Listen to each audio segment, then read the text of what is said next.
Hi class, this is your instructor Megan. I'm going to, in this video, introduce you to Journalism 368, Public Relations, Publications Design, and Production. It's quite a mouthful.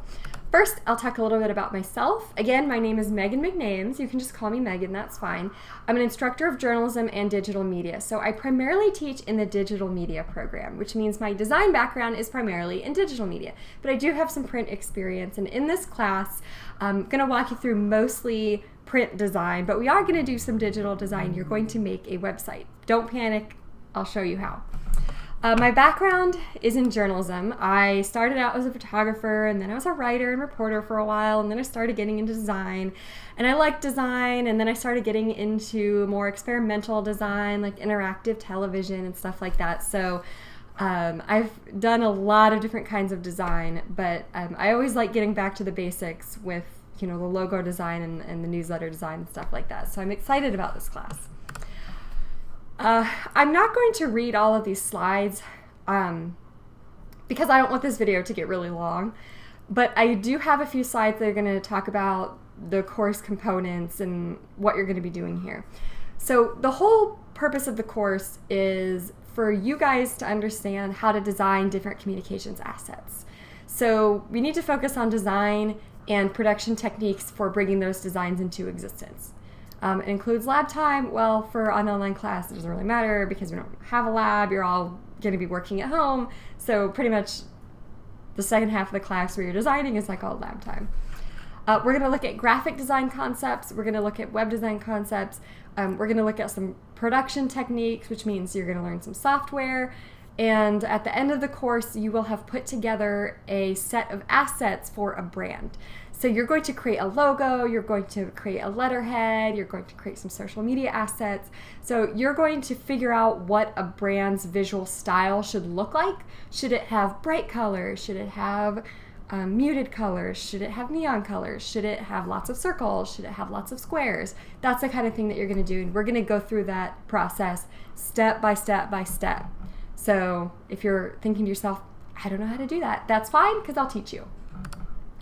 So the course consists of some written assignments that will check your understanding of the readings. Instead of quizzes, you're going to do these written assignments just to show that you've read the materials.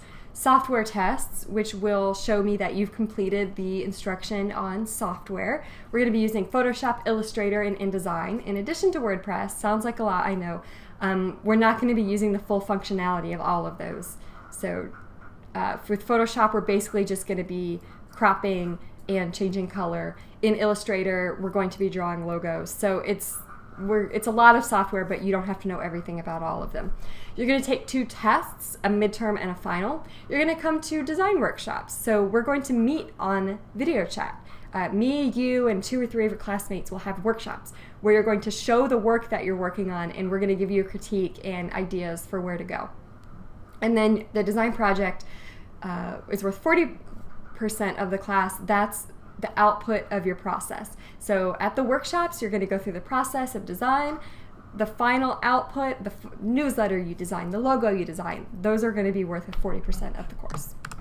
So group meetings, again, I'm not going to read these word for word, but you are going to meet with me on Google Hangouts. These are not set times. It's not like these meetings happen Mondays at 7. You're going to tell me when you're available. I'm going to find out who else is available at that time, and we're going to put our group meeting design workshops together based on who's free at what time. So these are going to work around your schedule. Theory assignments are written assignments. Each week that you have one due, there will be specific instructions. Software tests, Photoshop, InDesign, Illustrator, WordPress. I'm going to show you how to use all of these, and then I'm going to have you make something with it so you can show me that you've understood how to use the software. The design project, again, you're going to make a logo, and then you're going to put it on a letterhead and some social media icons. You're going to make a print newsletter, and then you're going to make a website. The software, you're going to need a lot of software in this class, unfortunately. If you are an on-campus student, all of this is available in the iLab and on some of the library computers. If you are an off-campus student, this is going to be a little bit harder. You can purchase this from the BSU Tech Store. It's a little pricey, $330.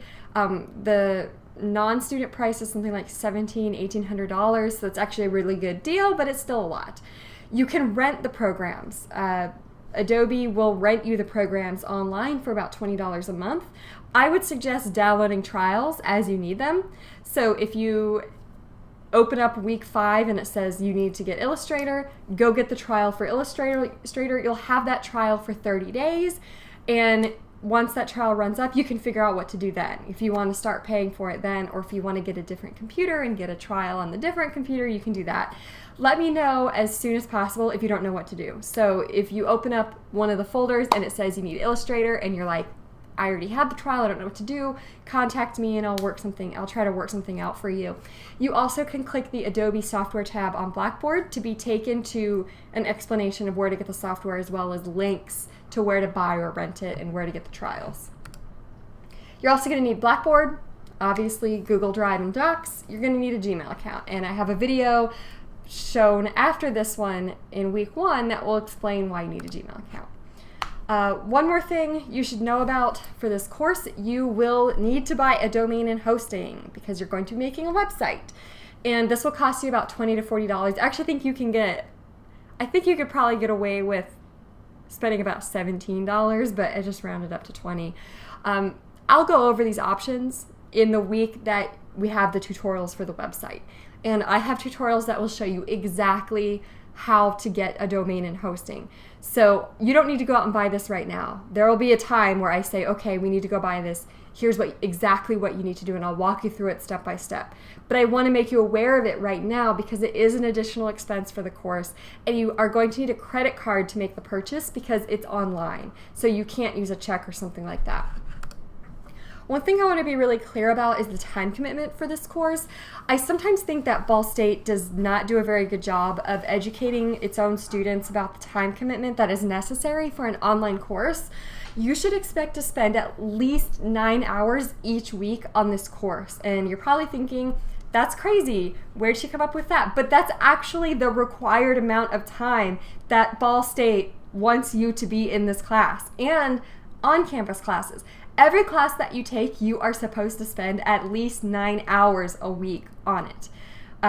The fact that most of your classes do not require this amount of time is not a Ball State thing. It's just that people don't give you enough to do.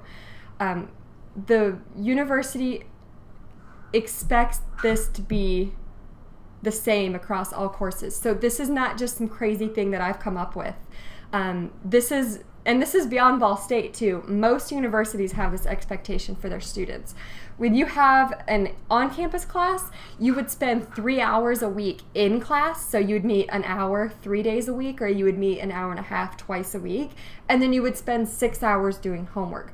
Because this is an online class, you're going to be doing 9 hours all by yourself. It's going to feel like a lot more because you're not going somewhere and sitting around other people and watching something. It's going to feel like more time. But I do expect you to spend at least 9 hours a week. And in the beginning, much of that time is going to be spent viewing lectures and reading. We're going to go over a lot of what you learned from Journalism 103. So for those of you who are kind of panicking and going, I haven't designed anything since I was a freshman, don't worry, because we're going to go over a lot of the material from 103 in the first 3 weeks of the class. And so the first 3 weeks, you're going to spend 9 hours a week watching videos and reading. Not very exciting, but it'll be a good review. Toward the end of class, you're going to spend most of that time designing. Blackboard, most of what you need for the class is in the weekly assignments section. I know that for some of you, using Blackboard for an online class, this is your first experience, so I've put together a couple videos in a tab called Online Learning Skills on Blackboard. If you click that Online Learning Skills tab, you'll go to a playlist I made with short videos with some helpful tips for using the course Blackboard. The first is how to speed up or slow down videos. The video you're watching right now, you can actually speed it up or slow it down.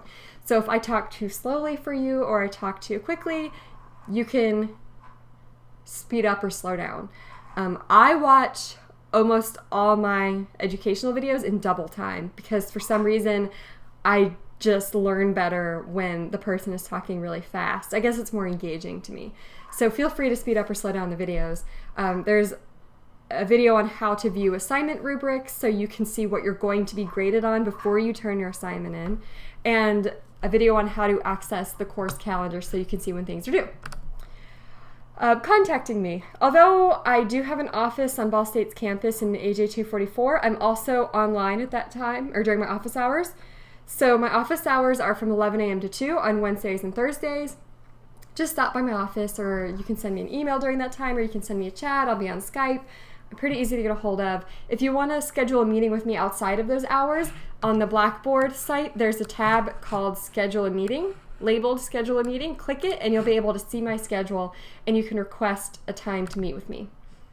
I don't really care what email you use to contact me. Megan.mcnames@gmail.com is my preferred email, but if you use my Ball State email, I don't really care. Everything goes to the same place. Just give me 24 hours to respond to your email. Typically, I'll get back with you before then, but there are times when, you know, I'm really busy in meetings all day or something like that, and I just can't get back with you in an hour. It might take me up to 24 hours. Assignments for the course are due at 8 on Thursdays and Sundays. Late assignments are not accepted. I want you to be aware of that right now, because Blackboard will actually close the assignment at 8. So if you have, for example, your YouTube introduction due this week, it's due on Sunday. If you get on Blackboard at 7:59, by the time you get to the folder for week 1, Blackboard may have closed the assignment uploader. So make sure you get stuff in before 8. After you submit your assignment, I suggest, since you're already in the folder, just look at what's due next and make sure you have a clear understanding of what to do. Okay, this week there's a few readings I want you to do. They're short and a couple lectures, and you have 2 assignments, but they're just sort of getting to know you assignments.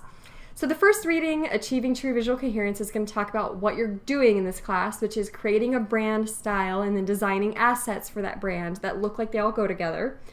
United Way Identity Guidelines is just a piece I want you to look at, showing you the United Way brand style and how they use images consistently and how they use color consistently, because that's what you're going to have to develop in this course. The third reading, probably you're thinking, that doesn't sound like design, the secret to raising smart kids, and you're right, it's not about design. The biggest thing that I see with this class is that UPR students, God, I love you, but you have no confidence when it comes to design, is what I've noticed. It seems to really scare you, and you know what? I totally get it. You have had one design class. It was probably 2 or 3 years ago, and then you go to school with people in the graphics sequence who are like design ninjas, who can design something in 10 seconds that looks amazing, and you feel like, well, I have no hope of ever being like that. And it's not true. The whole purpose of this class is to take the skills you learned in 103, which again we're going to review, and build on them so that you can be a designer by the end of the class. I don't expect you to walk in being this naturally talented designer who, like a graphics student, can just design something in 10 minutes. That's not how design works. The only reason those graphics students can design something in 10 minutes is because they've designed so many things that they're very good at figuring out the design very, very quickly. So what takes a graphics student 10 minutes might take you 4 hours. That's fine, but you haven't designed enough things to condense those 4 hours into 10 minutes like the graphics kids have. So I totally get this sort of overwhelming feeling that you're feeling when I'm telling you you're going to be a designer, and you're going, I will never be a designer. I suck at it. You may suck at it now, but that doesn't mean you have to suck at it forever. There was a time when I sucked at design. And I always mean to find some of my old designs, but they're so old that I've just thrown them all away. Like they're horrible. There's no reason to keep them. And in fact, I've been designing for 10 years, and sometimes it still takes me 4 hours to design something that should take me 10 minutes. It's not about sitting down and designing the perfect thing the first time. That's not design. We're going to go through a process. You're going to sketch, and then you're going to refine the sketch. Then you're going to create a digital version of your sketch, and then you're going to tweak the digital version. When you make the logos, you're going to make dozens of logos, and then you're going to pick the best one. You're not just going to make one logo and wonder if it works. You're going to make a bunch of them, and then you're going to see which one is the best. So there's a process, and as long as you do the process and you put effort and hard work into following the process and honestly trying to improve your work, you're going to do well in this class. You're going to get there. The secret to raising smart kids is all is an article all about research showing that students who believe ability is based on talent do worse than students who believe that ability is based on effort and process. So if you approach this class saying, I'm not a designer, I'm screwed, you are going to be screwed because you're not going to follow my instructions for doing the process, and you're going to give up. And as soon as you give up, you definitely are not doing well on the assignment. But those of you who can learn to just keep going, even when your design sucks, those of you who learn to just try again and keep trying things and changing things and trying this color instead of this color, trying this typeface instead of this typeface, and you just stick with it and keep pushing forward, you're going to do very, very well. And by the end of the class, you're going to feel like a designer because now you know what the process is. That's how design is. Those graphics kids who make something in 10 minutes, they're still doing all that. They just do it very, very quickly. They just go from sketch to digital version to tweak to changing to trying things out to trying different colors, they do all that still in 10 minutes, but they do most of it in their head, so you don't see them doing it. So I want you to read that because I'm here to help you. I'm here to turn you into a designer, and if you just say, I'm not one, I don't care, I'm screwed, it's going to be a lot harder for me to help you. You have 2 lectures, copyright law, using Google Docs. I will leave those to speak for themselves. You have 2 assignments. Just take a quick survey, make a video introducing yourself to the class, and turn that in. Those are your assignments for the week, and that's it. So I look forward to working with you in the course. Please don't hesitate to contact me with questions or concerns. I know that online courses sometimes are a little scary, especially if you've never taken one before, but I'm here to help you. So if you are struggling, if you feel like there's just something about the course you're not getting, reach out, tell me, we'll work together to try to rectify it. Just ask me and I'll be happy to help you.